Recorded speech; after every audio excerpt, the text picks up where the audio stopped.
ਹਿਰਦੈ ਧਿਆਵੋ ਜੀ ਹਿਰਦੈ ਧਿਆਵੋ। ਸ੍ਰੀ ਗੁਰੂ ਰਾਮਦਾਸ ਗੁਣ ਗਾਵੋ।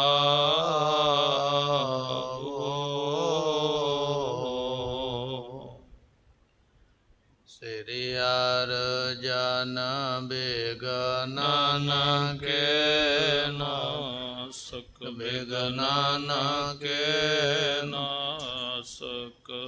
ਸ੍ਰੀ ਹਰਿ ਗੋਬਿੰਦ ਸੁਭ ਸਮਤ ਪ੍ਰਕਾਸ਼ਕ।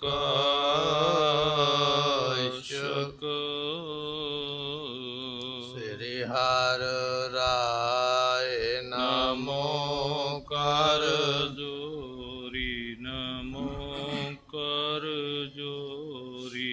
ਸ੍ਰੀ ਹਰਿ ਕ੍ਰਿਸ਼ਨ ਮਨਾਏ ਬੋਰੀ। ਤੇਗ ਬਹਾਦਰ ਪਰਮ ਕਿਰਪਾਲਾ ਸਤਿਗੁਰ ਪਰਮ ਕਿਰਪਾਲਾ। ਸ੍ਰੀ ਗੁਰੂ ਗੋਬਿੰਦ ਸਿੰਘ ਬਿਸਾਲਾ।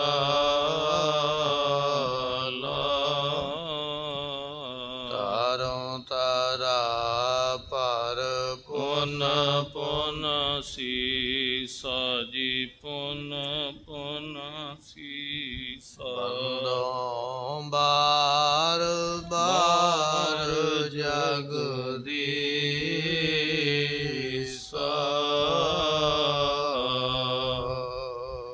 ਇਤਿਆਦਿਕ ਮੈਂ ਬਹੁ ਕਹਿ ਰਹਿਓ ਬਨਹਿ ਨ ਸੰਗੀ ਜਬ ਤਿਨ ਲਹਿਓ। ਤੂਸ਼ਨ ਹੋਏ ਗਮਨਿਓ ਨਿਜ ਡੇਰੇ ਟਿਕਿਓ ਨਾ ਜੈ ਹੈ ਚਿੰਤ ਕਨੇਰੇ। ਵਾਹਿਗੁਰੂ ਜੀ ਕਾ ਖਾਲਸਾ ਵਾਹਿਗੁਰੂ ਜੀ ਕੀ ਫਤਿਹ। ਸਤਿਗੁਰਾਂ ਦੀ ਸਾਜੀ ਨਵਾਜੀ ਗੁਰੂ ਕੀ ਸੰਗਤ। ਧੰਨ ਗੁਰੂ ਗੋਬਿੰਦ ਸਿੰਘ ਮਹਾਰਾਜ ਦਾ ਇਤਿਹਾਸ ਸਰਵਨ ਕਰਨ ਵਾਸਤੇ ਆਪਾਂ ਗੁਰੂ ਦਰਬਾਰ ਦੇ ਵਿੱਚ ਪ੍ਰਾਪਤ ਹੋਏ ਹਾਂ। ਬਚਨ ਇਤਿਹਾਸ ਵਿੱਚ ਇਹ ਸਰਵਨ ਕਰ ਰਹੇ ਹਾਂ। ਧੰਨ ਗੁਰੂ ਗੋਬਿੰਦ ਸਿੰਘ ਮਹਾਰਾਜ ਜੀਆਂ ਨੂੰ ਜਦੋਂ ਸਿੱਖਾਂ ਨੇ ਇਹ ਗੱਲ ਕਹੀ ਹੈ ਕਿ ਕੇਸਰੀ ਚੰਦ ਰਾਜਾ ਹਾਥੀ ਲੈ ਕੇ ਆਉਂਦਾ ਪਿਆ, ਗੁਰੂ ਗੋਬਿੰਦ ਸਿੰਘ ਮਹਾਰਾਜ ਕਹਿਣ ਲੱਗੇ ਸਾਡੇ ਕੋਲ ਵੀ ਇੱਕ ਹਾਥੀ ਹੈ, ਨਾਮ ਹੈ ਦੁਨੀ ਚੰਦ। ਇਹ ਉਸ ਹਾਥੀ ਨਾਲ ਲੜੇਗਾ ਔਰ ਜਿੱਤ ਪ੍ਰਾਪਤ ਕਰੇਗਾ। ਜਦੋਂ ਇਹ ਬਚਨ ਦੁਨੀ ਚੰਦ ਨੇ ਸੁਣਿਆ ਡਰ ਗਿਆ ਹੈ। ਮਹਾਰਾਜ ਦੇ ਮੋਹਤਬਾਰ ਸਿੱਖਾਂ ਦੇ ਕੋਲ ਜਾਂਦਾ ਹੈ, ਕਦੇ ਭਾਈ ਦਇਆ ਸਿੰਘ ਦੇ ਕੋਲ, ਕਦੇ ਭਾਈ ਧਰਮ ਸਿੰਘ ਦੇ ਕੋਲ, ਕਦੇ ਭਾਈ ਉਦੈ ਸਿੰਘ ਦੇ ਕੋਲ।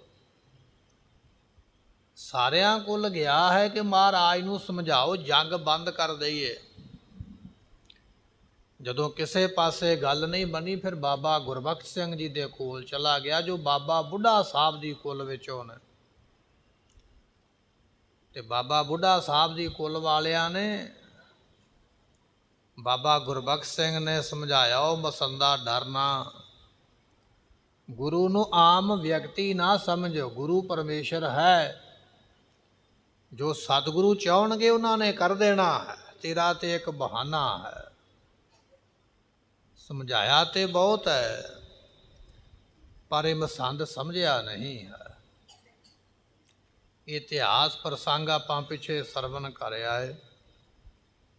ਅੱਗੇ ਜਿਵੇਂ ਮਹਾਰਾਜ ਕਿਰਪਾ ਕਰਦੇ ਆਓ ਸਰਵਨ ਕਰੀਏ, ਮਿਲ ਕੇ ਆਖੀਏ ਸਤਿਨਾਮ ਸ਼੍ਰੀ ਵਾਹਿਗੁਰੂ ਵਾਹਿਗੁਰੂ ਸਾਹਿਬ ਜੀ। ਇਤਿਆਦਿਕ ਮੈਂ ਬਹੁ ਕਹਿ ਰਹਿਓ। ਭਾਈ ਗੁਰਬਖਸ਼ ਸਿੰਘ ਜੀ ਕਹਿੰਦੇ ਵੀ ਇਹ ਮੈਂ ਕਈ ਉਦਾਹਰਨਾਂ ਦੇ ਕੇ ਵੀ ਮਹਾਰਾਜ ਪਰਮੇਸ਼ਰ ਨੇ, ਇਹ ਤੇ ਇੱਕ ਉਹਨਾਂ ਦੀ ਲੀਲਾ ਹੈ, ਜੰਗ ਚਾਹੁਣ ਤੇ ਛਿਣ ਵਿੱਚ ਹੀ ਜਿੱਤ ਸਕਦੇ। ਦਲੀਲਾਂ ਤੇ ਬੜੀਆਂ ਦੇ ਕੇ ਸਮਝਾਇਆ ਹੈ। ਪਰ ਕਹਿਣ ਲੱਗੇ ਫਿਰ ਵੀ ਉਹ ਸਮਝਿਆ ਨਹੀਂ ਹੈ। ਮਨਹਿ ਨ ਸੰਗੀ ਜਬ ਤਿਨ ਲਹਿਓ। ਹੁਣ ਦੁਨੀ ਚੰਦ ਮਸੰਦ ਨੂੰ ਇਹ ਗੱਲ ਪਤਾ ਲੱਗ ਗਈ ਹੈ ਵੀ ਜਿਹਨੂੰ ਮੈਂ ਆਪਣਾ ਸੰਗੀ ਬਣਾਉਣ ਆਇਆ ਨਾ ਬਾਬਾ ਗੁਰਬਖਸ਼ ਸਿੰਘ ਨੂੰ, ਵੀ ਆਪਾਂ ਦੋਨੇ ਜਾਣੇ ਭੱਜੀਏ ਰਾਤ ਨੂੰ। ਦੁਨੀ ਚੰਦ ਮਸੰਦ ਨੂੰ ਪਤਾ ਲੱਗ ਗਿਆ ਵੀ ਇਹ ਮੇਰੇ ਨਾਲ ਭੱਜੇਗਾ ਨਹੀਂ, ਇਹਨੇ ਮੇਰੇ ਨਾਲ ਨਹੀਂ ਜਾਣਾ ਹੈ। ਇਹ ਤੇ ਗੁਰੂ ਸਾਹਿਬ ਦਾ ਪੱਖ ਪੂਰਦਾ ਪਿਆ ਵੀ ਗੁਰੂ ਪਰਮੇਸ਼ਰ ਹੈ, ਗੁਰੂ ਜੋ ਚਾਹਵੇ ਉਹ ਕਰਦਾ ਹੈ। ਮੇਰੀ ਹਾਂ ਵਿੱਚ ਹਾਂ ਨਹੀਂ ਮਿਲਾਈ ਹੈ। ਪਤਾ ਲੱਗ ਗਿਆ ਵੀ ਇਹ ਸਿੱਖ ਨੇ ਮੇਰੇ ਨਾਲ ਨਹੀਂ ਜਾਣਾ। ਇਸ ਗੱਲ ਦਾ ਮਸੰਦ ਨੂੰ ਦੁਨੀ ਚੰਦ ਨੂੰ ਪਤਾ ਲੱਗਿਆ ਹੈ। ਦੂਸ਼ਣ ਹੋਏ ਗਮਨਿਓ ਨਿਜ ਡੇਰੇ। ਹੁਣ ਅਗਲੀ ਗੱਲ ਕੋਈ ਨਹੀਂ ਕਹੀ। ਪਹਿਲਾਂ ਕਹਿੰਦਾ ਰਿਹਾ ਵੀ ਚੱਲ ਮੇਰੇ ਨਾਲ ਆਪਾਂ ਕਰਤਾਰਪੁਰ ਚੱਲੀਏ, ਧੀਰਮੱਲ ਨੂੰ ਗੁਰੂ ਬਣਾ ਲਈਏ, ਗੁਰੂ ਗੋਬਿੰਦ ਸਿੰਘ ਮਹਾਰਾਜ ਦਾ ਸਾਥ ਛੱਡ ਦਈਏ। ਇਹ ਗੁਰੂ ਤੇ ਰੋਜ਼ ਜੰਗ ਕਰਦਾ ਹੈ। ਪਰ ਜਦੋਂ ਸਾਰੀਆਂ ਗੱਲਾਂ ਬਾਤਾਂ ਕਹੀਆਂ ਬਾਬਾ ਗੁਰਬਖਸ਼ ਸਿੰਘ ਨੇ ਨਹੀਂ ਮੰਨੀਆਂ, ਫਿਰ ਇਸ ਤੋਂ ਅੱਗੇ ਕੋਈ ਗੱਲ ਨਹੀਂ ਗਈ। ਚੁੱਪ ਕਰਕੇ ਉੱਠ ਪਿਆ, ਕਹਿਣ ਲੱਗਾ ਚਲੋ ਜੀ ਤੁਹਾਡੀ ਮਰਜ਼ੀ ਹੈ, ਜਿਵੇਂ ਤੁਹਾਨੂੰ ਠੀਕ ਲੱਗਦਾ ਉਸੇ ਤਰ੍ਹਾਂ ਕਰੋ। ਇੰਨੀ ਗੱਲ ਕਹਿ ਕੇ ਇਹ ਮਸੰਦ ਦੁਨੀ ਚੰਦ ਬਾਬਾ ਗੁਰਬਖਸ਼ ਸਿੰਘ ਜੀਆਂ ਦੇ ਕੋਲੋਂ ਉੱਠ ਕੇ ਚਲਾ ਗਿਆ ਹੈ। ਟਿਕਿਓ ਨਾ ਜਹ ਚਿੰਤ ਕਨੇਰੇ। ਪਰ ਇਹਦੇ ਮਨ ਵਿੱਚ ਚਿੰਤਾ ਬੜੀ ਹੈ, ਮਨ ਨਹੀਂ ਟਿਕਿਆ। ਸਮਝਾਇਆ ਸਾਰੇ ਸਿੱਖਾਂ ਨਹੀਂ ਹੈ ਵੀ ਤੂੰ ਡਰ ਨਾ, ਕੁਝ ਨਹੀਂ ਹੋਵੇਗਾ। ਸਾਰਿਆਂ ਦੇ ਸਮਝਾਉਣ ਦੇ ਬਾਵਜੂਦ ਵੀ ਮਨ ਨਹੀਂ ਟਿਕਿਆ, ਡਰਿਆ ਹੋਇਆ। ਤੇ ਨਾ ਹੀ ਅਨੰਦਪੁਰ ਸਾਹਿਬ ਦੇ ਵਿੱਚ ਇਸ ਨੇ ਟਿਕਣਾ ਹੈ। ਆਪਣੀ ਸੰਗਤ ਸਕਲ ਬੁਲਾਈ। ਗੁਰਮੁਖੋ, ਇਹ ਦੁਨੀ ਚੰਦ ਮਸੰਦ ਆਪਣੇ ਡੇਰੇ ਚਲਾ ਗਿਆ। ਜਿਹੜੀ ਰਿਹਾਇਸ਼ ਮਹਾਰਾਜ ਨੇ ਦਿੱਤੀ ਸੀ ਨਾ ਇਸ ਨੂੰ ਰਹਿਣ ਵਾਸਤੇ, ਕਿਉਂਕਿ ਵੱਡਾ ਭਾਰੀ ਮਸੰਦ ਸੀ, ਕਈ ਇਲਾਕੇ ਦੀ ਸੰਗਤ ਇਹਦੇ ਨਾਲ ਸੀ। ਇਸ ਨੇ ਆਪਣੇ ਡੇਰੇ ਜਾ ਕੇ ਸੰਗਤਾਂ ਬੁਲਾ ਲਈਆਂ ਜਿਹੜੀਆਂ ਇਹਦੇ ਨਾਲ ਜੁੜੀਆਂ ਸਨ। ਉਹ ਅਨੰਦਪੁਰ ਸਾਹਿਬ ਆਈਆਂ ਸਨ ਸੰਗਤਾਂ, ਉਹਨਾਂ ਸੰਗਤਾਂ ਨੂੰ, ਸੂਰਮਿਆਂ ਨੂੰ ਆਪਣੇ ਕੋਲ ਬੁਲਾਇਆ ਹੈ। ਮਾਰਨ ਮਰਨ ਇਹਾਂ ਦੁਖਦਾਈ। ਜਦੋਂ ਸਾਰੇ ਜਾਣੇ ਕੋਲ ਆ ਗਏ ਨਾ, ਇਸ ਦੀ ਹਵੇਲੀ ਦੇ ਵਿੱਚ ਆ ਗਏ, ਇਹਦੇ ਬੰਦੇ ਜਿਹੜੇ ਇਕੱਠੇ ਕਰਕੇ ਲਿਆਇਆ ਪਿੰਡਾਂ ਵਿੱਚੋਂ, ਉਹਨਾਂ ਸਾਰਿਆਂ ਨੇ ਆਖਿਆ ਵੀ ਦੁਨੀ ਚੰਦ ਜੀ ਕੀ ਗੱਲ ਹੈ, ਤੁਸੀਂ ਕਿਉਂ ਬੁਲਾਇਆ ਰਾਤ ਨੂੰ ਸਾਨੂੰ? ਇਹ ਕਹਿਣ ਲੱਗਾ ਵੀ ਤੁਹਾਨੂੰ ਤਾਂ ਬੁਲਾਇਆ ਵੀ ਜੇ ਆਪਾਂ ਇੱਥੇ ਰਵਾਂਗੇ, ਇੱਥੇ ਤੇ ਮਰਨਾ ਮਰਾਉਣਾ ਹੈ, ਜਾਂ ਆਪਾਂ ਕਿਸੇ ਨੂੰ ਮਾਰਾਂਗੇ ਜਾਂ ਕੋਈ ਆਪਾਂ ਨੂੰ ਮਾਰੇਗਾ।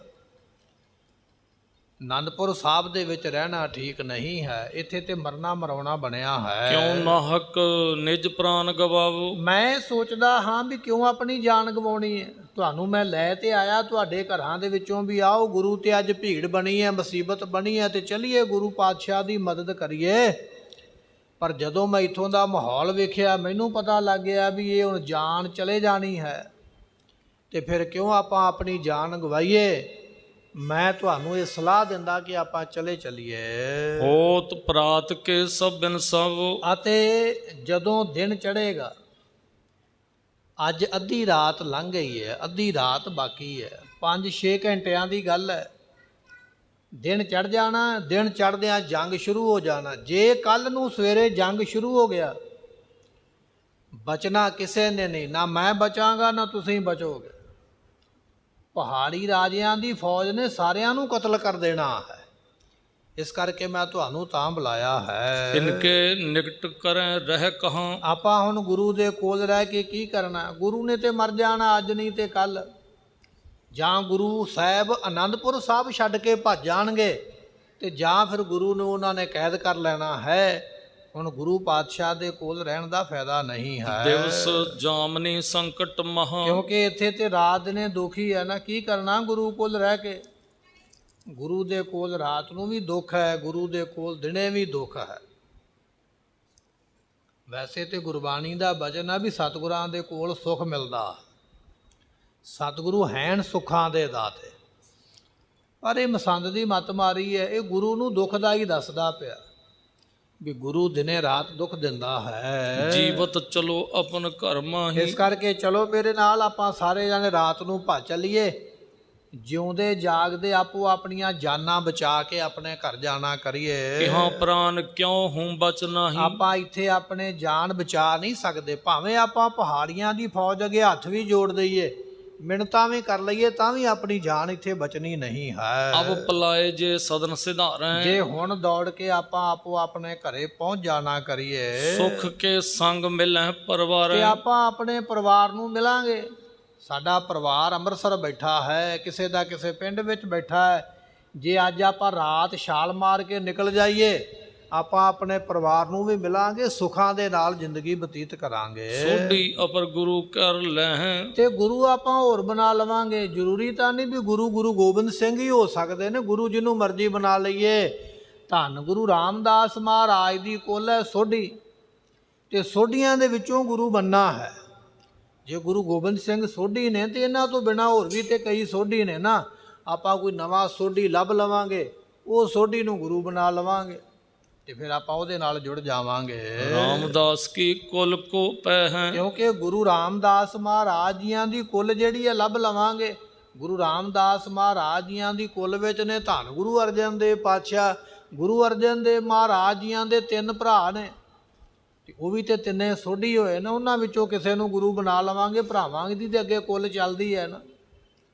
ਨਹੀਂ ਤੇ ਫਿਰ ਗੁਰੂ ਹਰਗੋਬਿੰਦ ਮਹਾਰਾਜ ਦੇ 5 ਪੁੱਤਰ ਨੇ, ਉਹਨਾਂ 5 ਪੁੱਤਰਾਂ ਦੀ ਵੀ ਅੱਗੇ ਕੁੱਲ ਚੱਲਦੀ ਹੈ, ਤੇ ਫਿਰ ਆਪਾਂ ਉਹਦੇ ਵਿੱਚੋਂ ਗੁਰੂ ਲੱਭ ਲਵਾਂਗੇ। ਗੁਰੂ ਲੱਭਣਾ ਕਿਹੜਾ ਔਖਾ ਹੈ। ਗੁਰੂ ਰਾਮਦਾਸ ਮਹਾਰਾਜ ਜੀਆਂ ਦੇ ਪੁੱਤਰ ਪੋਤਰੇ ਪੜੋਤਰੇ ਸਾਰੇ ਹੀ ਸੋਢੀ ਨੇ, ਉਹਦੇ ਵਿੱਚੋਂ ਕੋਈ ਲੱਭ ਕੇ ਆਪਾਂ ਗੁਰੂ ਬਣਾ ਲੈਣਾ ਹੈ। ਇਤਿਆਦਕ ਮੂਰਖ ਸਿਖਰਾਏ, ਇਸ ਮੂਰਖ ਦੁਨੀ ਚੰਦ ਨੇ ਜਿਹੜੇ ਆਪਣੇ ਵਰਗੇ ਮੂਰਖ ਸਨ, ਉਹਨਾਂ ਨੂੰ ਸਿਖਾ ਕੇ ਆਪਣੇ ਮਗਰ ਲਾ ਲਿਆ। ਪੂਰੇ ਗੁਰੂ ਦੇ ਸਿੱਖ ਜਿਹੜੇ ਸਨ ਉਹ ਤੇ ਇਹਦੇ ਮਗਰ ਨਹੀਂ ਲੱਗੇ। ਉਹਨਾਂ ਨੇ ਆਖਿਆ ਵੀ ਨਹੀਂ ਹੁਣ ਤੇ ਗੁਰੂ ਦੇ ਨਾਲ ਹੀ ਹਾਂ। ਪਰ ਜਿਹੜੇ ਇਹਦੇ ਵਰਗੇ ਮੂਰਖ ਸਨ, ਇਹਦੇ ਮਗਰ ਲੱਗੇ ਹੋਏ, ਉਹ ਇਹਦੇ ਮਗਰ ਲੱਗ ਗਿਆ। ਕਹਿਣ ਲੱਗੇ ਜਿਵੇਂ ਤੁਸੀਂ ਆਖਦੇ ਠੀਕ ਹੈ। ਭਾਜ ਚਲਨ ਕੋ ਵਿਉਂਤ ਬਣਾਏ, ਗੁਰਮੁਖੋ ਇਹਨਾਂ ਸਾਰਿਆਂ ਨੇ ਨਾ ਵਿਉਂਤ ਇਹ ਬਣਾਈ ਵੀ ਰਾਤ ਨੂੰ ਭੱਜ ਚੱਲੀਏ। ਜਿੰਨੇ ਆਪਾਂ ਜਾਨ ਬਚਾਉਣੀ ਚਾਹੁੰਦੇ ਆ, ਪਰਿਵਾਰਾਂ ਨੂੰ ਮਿਲਣਾ ਚਾਹੁੰਦੇ ਆ, ਵਿਉਂਤ ਇਹ ਬਣਾਈ ਹੈ, ਸਕੀਮ ਇਹ ਬਣਾਈ ਹੈ ਵੀ ਰਾਤ ਨੂੰ ਦੌੜ ਜਾਣਾ ਕਰੀਏ। ਜਹ ਕਹਿ ਤੇਲ ਦਾਮ ਬਟੋਰ, ਗੁਰਮੁਖੋ ਜਿੱਥੋਂ ਕਿੱਥੋਂ ਲੈ ਕੇ ਨਾ ਰੱਸੀਆਂ ਇਕੱਠੀਆਂ ਕਰ ਲਈਆਂ। ਹੁਣ ਰਾਤ ਦਾ ਸਮਾਂ ਹੈ ਨਾ, ਰੱਸੀਆਂ ਕਿਤੇ ਵਟੀਆਂ ਤੇ ਪਈਆਂ ਨਹੀਂ, ਬਹੁਤੀਆਂ ਤੇ ਹੈ ਨਹੀਂ। ਕਿਸੇ ਮੰਜੇ ਦੀ ਪੈਂਦ ਖੋਲ ਲਈ, ਕਿਸੇ ਪੰਡ ਦਾ ਰੱਸਾ ਖੋਲ ਲਿਆ। ਇਸ ਤਰ੍ਹਾਂ ਕਰਕੇ ਰੱਸੀਆਂ 2 4 5 10 ਜਿੰਨੀਆਂ ਵੀ ਹੱਥ ਲੱਗੀਆਂ ਇਕੱਠੀਆਂ ਕਰ ਲਈਆਂ ਹਨ। ਅਰਧ ਰਾਤਰ ਤਮ ਪਸਰਿਓ ਘੋਰ, ਕਹਿਣ ਲੱਗੇ ਅੱਧੀ ਰਾਤ ਮਤਾ ਇਹ ਪਾਸ ਹੋ ਗਿਆ ਵੀ ਚਲੋ ਆਪਾਂ ਭੱਜ ਚੱਲੀਏ। ਦੁਨੀ ਚੰਦ ਆਪ ਤੇ ਭੱਜੇਗਾ, ਨਾਲ ਆਪਣੇ ਵਰਗੇ ਮੂਰਖ ਲੈ ਕੇ ਭੱਜਣ ਲੱਗਾ। ਅੱਧੀ ਰਾਤ ਦਾ ਹਨੇਰਾ, ਕੁੱਪ ਹਨੇਰਾ ਹੈ, ਕਾਲੀ ਬੋਲੀ ਰਾਤ ਹੈ, ਦਿਸਦਾ ਕੁਝ ਨਹੀਂ ਹੈ। ਕਹਿਣ ਲੱਗੇ ਇਸ ਰਾਤ ਵਿੱਚ ਭੱਜਣਾ ਚਾਹੁੰਦੇ ਹਨ। ਟਿਕੇ ਗੁਰੂ ਸਿੱਖ ਸੇਵਕ ਸਾਰੇ, ਪਰ ਗੁਰੂ ਕੇ ਜਿਹੜੇ ਸੇਵਕ ਨੇ, ਸਿੱਖ ਨੇ, ਬਾਣੀ ਵਾਲੇ, ਬਾਣੇ ਵਾਲੇ, ਭਰੋਸੇ ਵਾਲੇ, ਉਹ ਟਿਕੇ ਹੋਏ, ਉਹ ਅਨੰਦਪੁਰ ਸਾਹਿਬ ਦੇ ਵਿੱਚੋਂ ਜਾਣ ਨੂੰ ਤਿਆਰ ਨਹੀਂ ਹਨ। ਜਗ ਹੈ ਜਿਤ ਕਿਤ ਨਰਕੇ ਰਾਰੇ, ਕਹਿਣ ਲੱਗੇ ਜਿਹੜੇ ਮਹਾਰਾਜ ਸਾਹਿਬ ਜੀਆਂ ਦੇ ਸਿੰਘ ਜੰਗ ਕਰਨ ਵਾਲੇ ਨੇ, ਉਹ ਜਾਗਦੇ ਪਏ। ਮਹਾਰਾਜ ਦੇ ਸਿੰਘ ਵੀ ਜਾਗਦੇ ਪਏ, ਸਾਰੇ ਨਹੀਂ ਸੁੱਤੇ। ਸੂਰਮਿਆਂ ਦੀ ਡਿਊਟੀ ਲੱਗੀ ਹੈ ਨਾ, ਅੱਧੇ ਆਰਾਮ ਕਰਨਗੇ ਤੇ ਅੱਧੇ ਜਾ ਕੇ ਪਹਿਰਾ ਦੇਣਗੇ। ਕੁਝ ਮਹਾਰਾਜ ਦੇ ਸੂਰਮੇ ਜੰਗ ਕਰਨ ਵਾਲੇ ਇਸ ਵੇਲੇ ਜਾਗਦੇ ਪਏ ਹਨ। ਤਾਵੀਂ ਤੁਪਕ ਚੱਲੈ ਕਬ ਕਬੈ, ਟਾਵੀਂ ਕਿਤੇ ਕਿਤੇ ਬੰਦੂਕ ਚੱਲਦੀ ਪਈ ਹੈ, ਕਿਉਂਕਿ ਦੁਸ਼ਮਣ ਭਾਵੇਂ ਸੁੱਤਾ ਹੈ ਪਰ ਕਦੇ ਕਦੇ ਗੋਲੀ ਉਹ ਵੀ ਚਲਾਉਂਦੇ ਨੇ। ਇਧਰੋਂ ਮਹਾਰਾਜ ਦੇ ਸੂਰਮੇ ਵੀ ਕਦੇ ਕਦੇ ਗੋਲੀ ਚੱਲਦੀ ਹੈ। ਰਾਤ ਨੂੰ ਗੋਲੀ ਚੱਲਣ ਦੀ ਆਵਾਜ਼ ਕਦੇ ਕਦੇ ਸੁਣਾਈ ਦਿੰਦੀ ਹੈ। ਦਿਸ਼ਾ ਦੂਸਰੀ ਤੇ ਹਟ ਸਭੈ, ਕਹਿਣ ਲੱਗੇ ਜਿਸ ਦਿਸ਼ਾ ਦੇ ਵੱਲ ਜੰਗ ਲੱਗਾ, ਅਨੰਦਪੁਰ ਸਾਹਿਬ ਦੇ ਵੱਲ, ਜਿਹੜੇ ਪਾਸੇ ਰਾਜਿਆਂ ਦੀ ਫੌਜ ਬੈਠੀ ਹੈ, ਉਸ ਪਾਸੇ ਹੀ ਮਹਾਰਾਜ ਦੇ ਸੂਰਮੇ ਜੰਗ ਕਰਦੇ ਪਏ।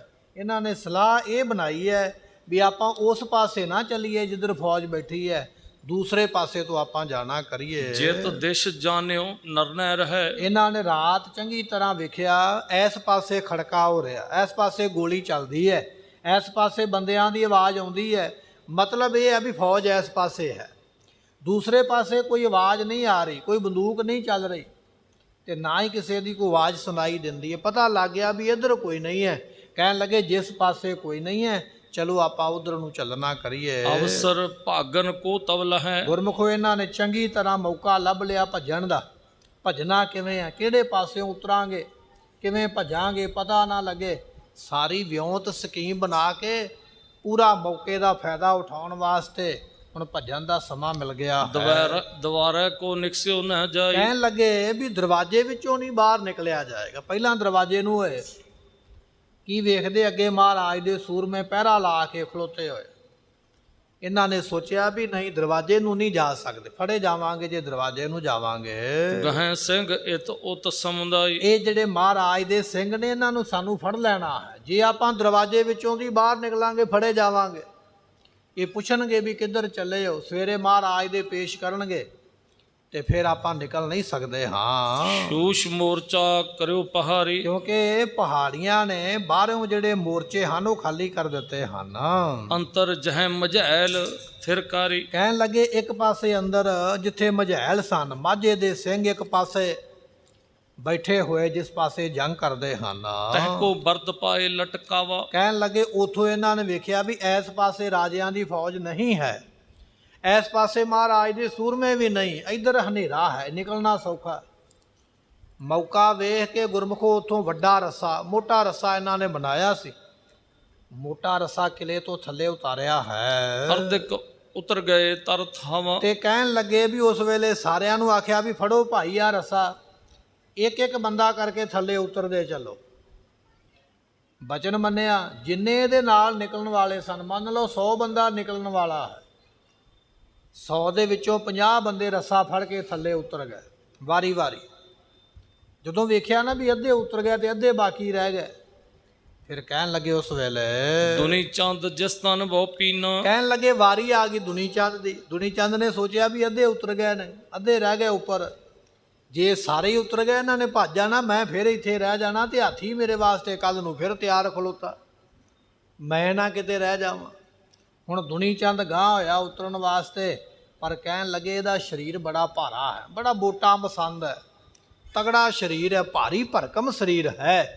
ਦੁਨੀ ਚੰਦ ਜਿਸ ਵੇਲੇ ਅੱਗੇ ਵਧਿਆ ਹੈ, ਉਤਰਨ ਹੇਤ ਸੋ ਬ੍ਰਤ ਗਹਿ ਲੀਨਾ। ਗੁਰਮੁਖੋ ਉਤਰਨ ਵਾਸਤੇ ਇਹਦੇ ਚੇਲਿਆਂ ਨੇ ਇਹਨੂੰ ਰੱਸਾ ਫੜਾਇਆ। ਹੁਣ ਮਸੰਦ ਨੂੰ ਚੁੱਕੇ ਤੇ ਥੱਲੇ ਉਤਰਿਆ ਨਹੀਂ ਜਾਣਾ, ਵੀ ਚੇਲਾ ਕੋ ਆਖੇ ਵੀ ਚਲੋ ਮਸੰਦ ਜੀ ਮੇਰੇ ਮੋਢਿਆਂ ਤੇ ਚੜੋ ਤੇ ਮੈਂ ਤੁਹਾਨੂੰ ਥੱਲੇ ਤਾਰਾਂ, ਐਡਾ ਝੋਟੇ ਵਰਗਾ ਮਸੰਦ ਤੇ ਚੁੱਕੇ ਕੌਣ, ਭਾਰਾ ਬੜਾ। ਚੇਲਿਆਂ ਨੇ ਰੱਸਾ ਇਹਨੂੰ ਹੀ ਫੜਾਇਆ ਵੀ ਲਓ ਮਸੰਦ ਜੀ ਰੱਸਾ ਹੱਥਾਂ ਵਿੱਚ ਆ ਫੜੋ ਤੇ ਕੰਧ ਦੇ ਨਾਲ ਆਸਰਾ ਲੈ ਕੇ, ਲੱਤਾਂ ਲਾ ਕੇ ਕੰਧ ਦੇ ਨਾਲ ਪੈਰ ਲਾਉਂਦਿਆਂ ਲਾਉਂਦਿਆਂ ਹੌਲੀ ਹੌਲੀ ਥੱਲੇ ਉਤਰੋ। ਇਹਨੂੰ ਚੰਗੀ ਤਰ੍ਹਾਂ ਸਮਝਾਇਆ ਗਿਆ ਤੇ ਮਸੰਦ ਨੇ ਹੱਥ ਵਿੱਚ ਰੱਸਾ ਫੜਿਆ ਹੈ। ਸਨੇ ਸਨੇ ਤਬ ਉਤਰਤ ਭਇਓ। ਕਹਿਣ ਲੱਗੇ ਬਨੇਰੇ ਤੋਂ ਅਜੇ ਥੱਲੇ ਉਤਰ ਨਹੀਂ ਲੱਗਾ ਹੈ, ਰੱਸਾ ਫੜਿਆ ਹੋਇਆ ਮਸੰਦ ਨੇ ਹੌਲੀ ਹੌਲੀ ਥੱਲੇ ਨੂੰ ਤੁਰਿਆ ਜਾਂਦਾ ਹੈ। ਅਰਦਕ ਜਬੈ ਲਟਕ ਤੋ ਗਇਓ। ਕਹਿਣ ਲੱਗੇ ਅਜੇ ਅੱਧਾ ਕੁ ਉਤਰਿਆ, ਅੱਧਾ ਅਜੇ ਬਾਕੀ ਹੈ ਤੇ ਮਸੰਦ ਤੇ ਤੋਰੀ ਵਾਂਗੂ ਲਮਕਣ ਲੱਗ ਪਿਆ ਰਾਹ ਦੇ ਵਿੱਚ। ਹੱਥ ਥੱਕ ਗਏ, ਬਾਹਾਂ 'ਚ ਇੰਨੀ ਤਾਕਤ ਨਹੀਂ, ਪਰ ਸਰੀਰ ਬੜਾ ਭਾਰੀ ਹੈ। ਅੱਧਾ ਕੁ ਥੱਲੇ ਉਤਰਿਆ, ਅੱਧਾ ਕੁ ਅਜੇ ਰਸਤੇ ਵਿੱਚ ਹੀ ਹੈ ਤੇ ਕਹਿਣ ਲੱਗੇ ਤੋਰੀ ਵਾਂਗੂ ਲੜਕਣ ਲੱਗ ਪਿਆ ਰਾਹ ਦੇ ਵਿੱਚ ਹੀ।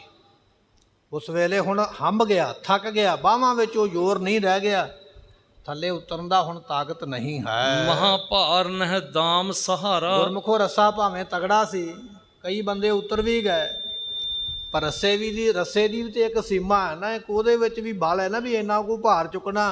ਹੁਣ 2.5-3 ਕੁਆਂਟਲ ਦਾ ਮਸੰਦ ਹੈ, ਰੱਸਾ ਵੀ ਉੱਥੇ ਕੀ ਕਰੇ। ਰੱਸੇ ਦੇ ਹੌਲੀ ਹੌਲੀ ਸੇਬੇ ਜਿਹੜੇ ਸਨ ਟੁੱਟਣੇ ਸ਼ੁਰੂ ਹੋ ਗਏ ਹਨ।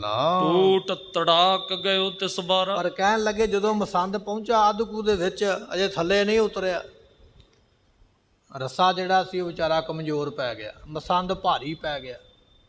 ਭਾਰਾ ਮਸੰਦ ਹੋਣ ਕਰਕੇ ਰੱਸਾ ਜਿਹੜਾ ਸੀ ਤੜਕ ਕਰਕੇ ਟੁੱਟ ਗਿਆ।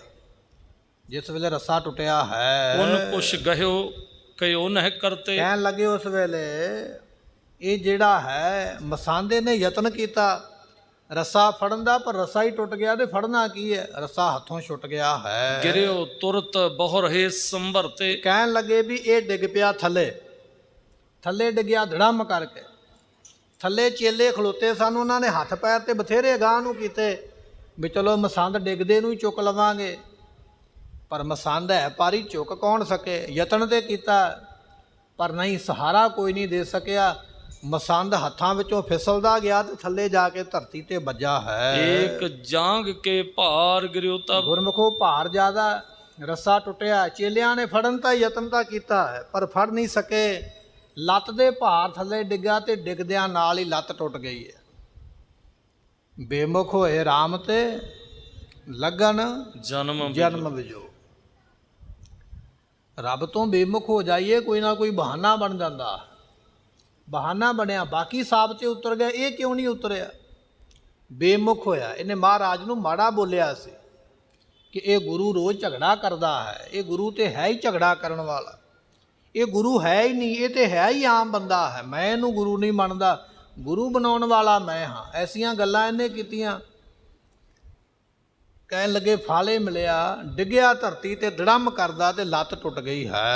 लगी चोट सो टूट गई तब ਕਹਿਣ ਲੱਗੇ ਚੋਟ ਲੱਗੀ ਹੈ ਤੇ ਲੱਤ ਜਿਹੜੀ ਹੈ ਇਸ ਦੀ ਟੁੱਟ ਗਈ ਹੈ। त्रास करते हैं बोलियो ऊंचे ਕਹਿਣ ਲੱਗੇ ਹੁਣ ਪੀੜ ਤੇ ਹੁੰਦੀ ਹੈ, ਦਰਦ ਤੇ ਹੁੰਦੀ ਹੈ, ਲੱਤ ਟੁੱਟੀ ਹੈ, ਲੱਤ ਟੁੱਟਣ ਦੀ ਪੀੜ ਤੇ ਹੁੰਦੀ ਹੈ। ਹੌਲੀ ਹੌਲੀ ਕਰਦਾ ਹਾਏ ਹਾਏ, ਉੱਚੀ ਨਹੀਂ ਬੋਲਦਾ। ਵੀ ਜੇ ਕਿਤੇ ਮੈਂ ਉੱਚੀ ਸਾਰੀ ਕਹਿਤਾ ਵੀ ਹਾਏ ਤੇ ਮਹਾਰਾਜ ਦੇ ਸਿੰਘ ਹੀ ਨਾ ਕਿਤੇ ਸੁਣ ਲੈਣ, ਕਿਤੇ ਉਹ ਭੱਜ ਕੇ ਆ ਹੀ ਨਾ ਜਾਣ, ਮੈਨੂੰ ਫੜ ਕੇ ਕਿਤੇ ਫਿਰ ਨਾ ਅੰਦਰ ਲੈ ਜਾਣ। ਅੱਗੇ ਤੇ ਮਾੜਾ ਮੋਟਾ ਮੈਂ ਘੋੜੇ ਤੇ ਬਹਿ ਕੇ ਹਾਥੀ ਨਾਲ ਲੜਨ ਦਾ ਕੋਈ ਯਤਨ ਕਰਨਾ ਸੀ, ਭੱਜਣ ਦਾ ਯਤਨ ਕਰਨਾ, ਪਰ ਜੇ ਹੁਣ ਫੜਿਆ ਗਿਆ, ਹੁਣ ਤੇ ਘੋੜੇ ਤੇ ਵੀ ਨਹੀਂ ਬੈਠਿਆ ਜਾਣਾ ਤੇ ਹਾਥੀ ਕੋਲੋਂ ਭੱਜਿਆ ਵੀ ਨਹੀਂ ਜਾਣਾ। ਪੀੜ ਬੜੀ ਹੁੰਦੀ ਹੈ, ਦਰਦ ਹੁੰਦੀ ਵੀ ਇਹ ਲੱਤ ਟੁੱਟ ਗਈ ਹੈ। ਉੱਚੀ ਸਾਰੀ ਚੀਕ ਨਹੀਂ ਸਕਦਾ, ਉੱਚੀ ਸਾਰੀ ਦੁੱਖ ਨਹੀਂ ਦੱਸ ਸਕਦਾ। ਹੌਲੀ ਹੌਲੀ ਹਾਏ ਹਾਏ ਕਰਦਾ ਜ਼ਰੂਰ ਹੈ, ਤੇ ਦੂਰ ਨਾ ਸੁਣੇ, ਤੇ ਬੜੀ ਹੌਲੀ ਆਵਾਜ਼ ਦੇ ਵਿੱਚ ਹਾਏ ਹਾਏ ਕਰਕੇ ਦੁਖੀ ਹੋਇਆ ਹੈ। सुन खर के जो संग पहुँचे ਕਹਿਣ ਲੱਗੇ ਜਦੋਂ ਖੜਕਾ ਹੋਇਆ ਨਾ, ਡਿੱਗਿਆ ਮਸੰਦ, ਧੜਮ ਦੀ ਆਵਾਜ਼ ਆਈ। ਜਿਹੜੇ ਉਸ ਵੇਲੇ ਸੰਗੀ ਸਨ, डरत्यों तुरत उठावन करियो ਉਹ ਜਿਹੜੇ ਥੱਲੇ ਉਤਰੇ ਸਨ, ਉਹਨਾਂ ਨੇ ਛੇਤੀ ਨਾਲ ਮਸੰਦ ਨੂੰ ਚੁੱਕ ਲਿਆ। ਕਿਸੇ ਨੇ ਬਾਂਹ ਫੜੀ, ਕਿਸੇ ਨੇ ਲੱਤ ਫੜੀ, ਕਿਸੇ ਨੇ ਲੱਕ ਨੂੰ ਜੱਫਾ ਪਾਇਆ। ਜਿਹੜੇ 50 ਬੰਦੇ ਪਹਿਲਾਂ ਥੱਲੇ ਉਤਰੇ ਸਨ, ਛੇਤੀ ਨਾਲ ਉਹਨਾਂ ਨੇ ਮਸੰਦ ਨੂੰ ਚੁੱਕ ਲਿਆ ਹੈ। गमने शीघ्र शीस बहुत धरियो ਕਹਿਣ ਲੱਗੇ ਉਸ ਵੇਲੇ ਬਹੁਤਿਆਂ ਨੇ ਸਿਰ ਚੁੱਕਿਆ ਹੋਇਆ। ਇਹ ਮਸੰਦ ਭਾਰੀ ਹੈ, ਇਕੱਲੇ ਬੰਦੇ ਦੇ ਵੱਸ ਦੀ ਗੱਲ ਨਹੀਂ ਹੈ। 10-15 ਬੰਦਿਆਂ ਨੇ ਇਸ ਨੂੰ ਚੁੱਕਿਆ ਹੋਇਆ, ਮੋਢਿਆਂ ਦੇ ਉੱਪਰ ਚੁੱਕੇ, ਬਾਹਾਂ ਤੋਂ ਫੜ ਕੇ ਕਹਿਣ ਲੱਗੇ ਫਿਰ मंजे पर उठाए ले गए ਕਿਸੇ ਨੇ ਮੰਜੇ ਦਾ ਪ੍ਰਬੰਧ ਕੀਤਾ। ਕਹਿਣ ਲੱਗੇ ਵੀ ਏਡੇ ਵੱਡੇ ਮਸੰਦ ਨੂੰ ਸੁੱਟੋ ਮੰਜੇ ਦੇ ਉੱਪਰ। ਮੰਜੇ ਦੇ ਉੱਪਰ ਲੰਮੇ ਪਾ ਕੇ ਤੇ ਫਿਰ ਮੰਜੇ ਦੇ ਪਾਵਿਆਂ ਤੋਂ ਫੜ ਕੇ ਇਸ ਨੂੰ ਚੁੱਕ ਲਿਆ, ਜਿਵੇਂ ਮੁਰਦੇ ਨੂੰ ਚੁੱਕ ਕੇ ਲਿਜਾਈਦਾ ਨਾ, ਇਸ ਤਰ੍ਹਾਂ ਮੋਟਾ ਮਸੰਦ ਮੰਜੇ ਤੇ ਪਿਆ ਹੋਇਆ, ਲੱਤ ਟੁੱਟੀ ਹੋਈ ਹੈ।